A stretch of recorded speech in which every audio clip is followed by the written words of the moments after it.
Hello વિદ્યાર્થી મિત્રો, એજ્યુકટેકનો ચેનલમાં આપનું સ્વાગત છે। આજે આપણે શીખીશું ધોરણ 9 વિષય ગુજરાતી નિસ્વાધ્યાયન પોથીનો પાઠ 12 સખી માર્કંડી। પાઠ 12ના સ્વાધ્યાયન પોથીના તમામ પ્રશ્નોના જવાબની અહીં આપણે સમજ મેળવીશું। આ વિડીયોનો હેતુ વિદ્યાર્થીઓ માત્ર સરળતાથી સમજીને લખી શકે તે માટેનો છે, તેથી વિદ્યાર્થી મિત્રો દરેક પ્રશ્નોના જવાબ વિડીયોમાંથી જોઈને લખવાને બદલે તમારા વિચારો મુજબ જવાબ લખવા પણ જરૂરી છે। તો ચાલો શીખીએ પાઠ 12 સખી માર્કંડી।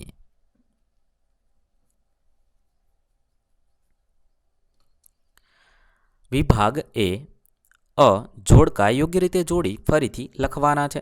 અ માં કૃતિનું નામ છે, બ માં સ્વરૂપ છે। એક સખી માર્કંડી તે પ્રવાસ નિબંધ છે। ત્યારબાદ બ ખાલી જગ્યા પૂરો। બે સખી માર્કંડી કૃતિના સર્જકનું નામ ખાલી જગ્યા છે। જવાબ થશે કાકા સાહેબ કાલેલકર। ત્રણ ગાંધીજીએ કાકા સાહેબ કાલેલકરને ખાલી જગ્યાનું બિરુદ આપ્યું હતું। સવાઈ ગુજરાતી। ચાર માર્કંડી ખાલી જગ્યાના ડુંગરોમાંથી નીકળે છે। જવાબ થશે વૈજનાથ। પાંચ મૃકુંડ ઋષિએ ખાલી જગ્યા બાળકની માગણી કરી। સદગુણી બાળકની માગણી કરી હતી। ત્યારબાદ ક એક વાક્યમાં ઉત્તર લખો। છ લેખક નકશામાં માર્કંડીની લીટી શા માટે શોધતા નથી? લેખક નકશામાં માર્કંડીની લીટી શોધતા નથી કારણ કે એ સખીમટી નદી થઈ જાય છે, તેઓ એમને ભય છે। સાત સખી માર્કંડી કૃતિ કયા સંગ્રહમાંથી લેવામાં આવી છે? સખી માર્કંડી કૃતિ લોકમાતા સંગ્રહમાંથી લેવામાં આવી છે। સવાલ નંબર 8 માર્કંડેયના પિતાનું નામ શું હતું? માર્કંડેયના પિતાનું નામ ઋષિ મૃકંડુ હતું। 9 ધૃષ્ટતા માટે યમરાજને કોનો ઠપકો સાંભળવો પડ્યો? ધૃષ્ટના માટે યમરાજને ત્રિશૂલધારી શિવજીનો ઠપકો સાંભળવો પડ્યો। ડ 2-3 વાક્યમાં ઉત્તર લખો। સવાલ નંબર 10 માર્કંડેય જેમ જેમ ઉંમરમાં ખીલતો જાય છે તેમ તેમ મા બાપનો વદન શા માટે મ્લાન થતા જાય છે?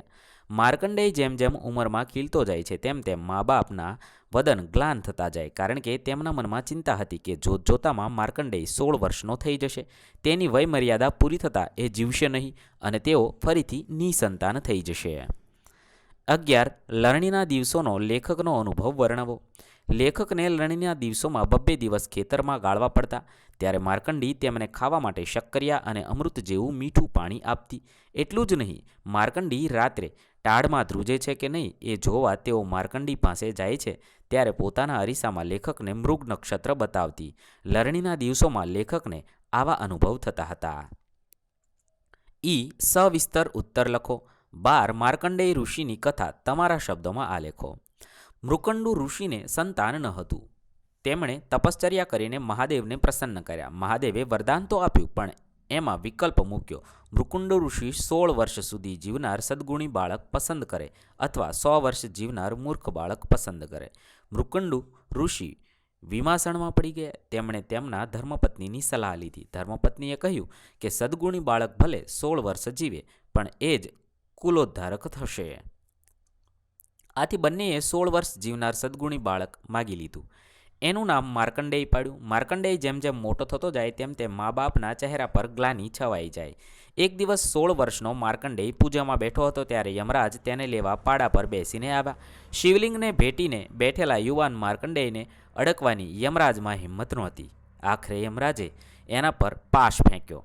ત્યાં તો શિવલિંગમાંથી સાક્ષાત ત્રિશૂલધારી શિવજી પ્રગટ થયા અને યમરાજે કરેલી ધૃષ્ટતા બદલ તેમને ઠપકો આપ્યો। મૃત્યુંજય મહાદેવના દર્શન થતાં માર્કંડેયના મનમાં બીક ન રહી, એને જીવનદાન મળ્યું। વિભાગ સી વ્યાકરણ વિભાગ છે। નીચેના પ્રશ્નોના આપેલ વિકલ્પોમાંથી યોગ્ય વિકલ્પ પસંદ કરીને ઉત્તર લખવાના છે। 13 નીચેના શબ્દોની સાચી જોડણી શોધીને લખો। 1 તપશ્ચર્યા, બીજું છે સદગુણી અને ત્રીજું છે મૃત્યુંજય। આ રીતે સાચી જોડણી લખીશું।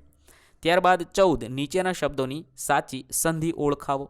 પહેલું છે સદગુણ તો સદ વત્તા ગુણ, બીજું છે કુલ વત્તા ઉદ્ધારક એટલે કુલોદ્ધારક, ત્યારબાદ સંધિ જોડવાની છે સપ્ત વત્તા ઋષિ તો સપ્તર્ષિ। આ રીતે જોડીશું। ત્યારબાદ 16 નીચે આપેલી સંજ્ઞાના પ્રકાર લખવાના છે। ડુંગર જાતિવાચક છે, 2 અમૃત દ્રવ્યવાચક છે, 3 ઈચ્છા જે ભાવવાચક સંજ્ઞા છે। ત્યારબાદ 17 નીચેના શબ્દોના સમાનાર્થી શબ્દ કૌંસમાંથી શોધીને લખવાના છે। 1 પ્રપાત તો ધોધ થશે, 2 મ્લાન તો નિસ્તેજ થશે। ત્યારબાદ 18 નીચેના શબ્દોમાં કયો પ્રત્યય રહેલો છે તે જણાવવાનું છે।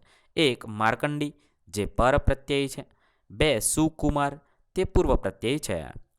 ત્યારબાદ 19 નીચેના શબ્દોના લિંગ ઓળખાવો. એક ખેતર જે નપુસંક લિંગ છે, બે ભરવાડ જે પુલ્લિંગ છે, ત્રણ મૃકંડુ જે સ્ત્રીલિંગ છે અને ચાર ઈચ્છા તે સ્ત્રીલિંગ છે.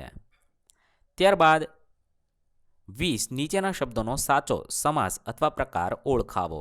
એક કુલોદ્ધારક તો ઉપપદ છે, બે પૂર્વજ તો કર્મધારય સમાસ થશે. ત્યારબાદ 21 નીચેના વાક્યમાંથી વિશેષણ શોધવાનું છે. એક બેમાંથી કયો વર પસંદ કરવો? તો અહીંયા બેમાંથી. બીજું છે બપોરની છાયામાં માર્કંડી સાથે બેસતો તો છાયામાં. ત્રીજું છે માર્કંડી મને અમૃત જેવું મીઠું પાણી આપતી તો અહીંયા મીઠું છે. આ રીતે તમે વિશેષણ લખશો. ત્યારબાદ 22 નીચેના વાક્યમાંથી સર્વનામ શોધવાનું છે. એક નાનપણમાં અમે કેટલી વાતો કરતા, અમે સર્વનામ છે. બે મને શક્કરિયા પણ આપતી, મને સર્વનામ છે. ત્યારબાદ 23 નીચેના શબ્દોના વિરોધી શબ્દ લખવાના છે. એક મંદ તો તીવ્ર, બે વરદાન તો શાપ, ત્રણ સ્વસ્થ તો અસ્વસ્થ, ચાર ઈચ્છા તો અનિચ્છા, પાંચ સ્મિત તો રુદન થશે. આ રીતે તમે લખશો. ત્યારબાદ 24 નીચેના વાક્યોનો કાળ ઓળખવાનો છે. એક માર્કંડી વૈજનાથના ડુંગરમાંથી આવે છે, અહીંયા વર્તમાન કાળ છે. બે યમરાજ પાડા પર બેસીને આવ્યા, આ ભૂતકાળ છે. 25 નીચે આપેલા રૂઢિપ્રયોગનો અર્થ લખવાનો છે. એક આયુ ધારા વહેવી તો આયુષ્ય વધવું, બે કુળને ઉજાળવું તો કુળની નામના વધારવી. ત્યારબાદ 26 નીચેના શબ્દ સમૂહ માટે એક શબ્દ લખવાનો છે. એક કુળનો ઉદ્ધાર કરનાર તો કુલોદ્ધારક, બે 100 વર્ષ જીવનાર તો શતાયુ ભવ. ત્યારબાદ 27 કર્મણી વાક્યરચનામાં રૂપાંતર કરવાનું છે. હું માર્કંડી સાથે વાતો કરતો તો હું માર્કંડી સાથે વાતો કરતો. બે મેં એનું મૂળ શોધવાની ઈચ્છા કરી નથી, મારાથી એનું મૂળ શોધવાની ઈચ્છા કરાઈ નથી. ત્યારબાદ 28 નીચે આપેલા શબ્દોના ધ્વનિ ઘટકો છૂટા પાડીને સ્વર વ્યંજન ઓળખાવવાના છે. આ રીતે તમે ધ્વનિ ઘટકો માર્કંડીના અલગ પાડશો. બીજું છે તપશ્ચર્યા, તેના ધ્વનિ ઘટકો આ રીતે અલગ પાડશો. ત્રીજું છે પ્રસન્ન, તેના ધ્વનિ ઘટકો આ મુજબ અલગ પાડશો. ચોથું સદગુણી, તેના ધ્વનિ ઘટકો આ મુજબ અલગ પાડશો. પાંચમું નક્ષત્ર, તેના ધ્વનિ ઘટકો આ મુજબ અલગ પાડી શકાય. ત્યારબાદ 29 નીચેના વાક્યમાંથી રવાનુકારી શબ્દ શોધીને લખવાનું છે. એક પગ મૂક્યો કે તરત જ ખળખળ ખળખળ એવો અવાજ શરૂ થાય છે, અહીંયા ખળખળ એ રવાનુકારી છે. ત્યારબાદ 30 નીચેના વાક્યોનો અલંકાર ઓળખવાનો છે. એક અને અમૃત જેવું મીઠું પાણી પણ પાતી, તેનો જવાબ થશે ઉપમા અલંકાર. બે પહેલાની પેઠે એ મારી સાથે ગેલ કરતી નથી, અહીંયા સજીવારોપણ અલંકાર છે. ત્યારબાદ વિભાગ ડી નિબંધ લેખન છે. નિબંધમાં નદીની આત્મકથા લખવાની છે. હું એક નદી છું, મારા ગતિ અને પ્રવાહના આધારે લોકોએ મારા અનેક નામ પાડ્યા છે, જેવા કે નદી, નહેર, સરિતા, પ્રવાહિની, તટીની, ક્ષિપ્રા વગેરે. આ રીતે તમે નદીની આત્મકથા નિબંધ ડિટેલમાં લખી શકો છો. વિદ્યાર્થી વિડીયો લાંબો થવાને કારણે હું જવાબ વાંચતો નથી, તમે વિડીયોને પોઝ કરી જવાબ લખી શકો છો. આ રીતે તમે નદીની આત્મકથા લખશો.